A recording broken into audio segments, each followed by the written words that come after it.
নমস্কার বন্ধুরা, হাসি খুশি রান্নাতে আপনাদের সবাইকে স্বাগত। আজকে আমি আপনাদেরকে তেলাপিয়া মাছের ঝাল করে দেখাবো।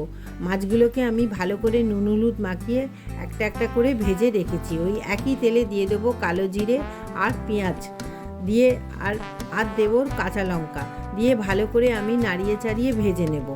পেঁয়াজটা একটু ভালোভাবে ভাজা হয়ে গেলে ওর মধ্যে দিয়ে দেবো 1 চামচ লঙ্কা গুঁড়ো আর 1 চামচ হলুদ গুঁড়ো আর একটা সানরাইসের সর্ষে গুঁড়োকে আমি আগে থেকে জলে গুলে রেখেছিলাম, সেই জলটা আমি এর মধ্যে দিয়ে দেবো।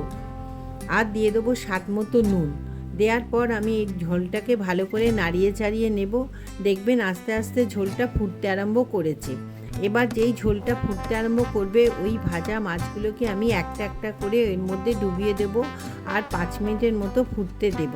এই তেলাপিয়া মাছের ঝাল আপনারা অবশ্যই গরম ভাতের সঙ্গে খাবেন, দেখবেন খেতে খুবই ভালো লেগেছে। ভিডিওটা দেখার জন্য ধন্যবাদ।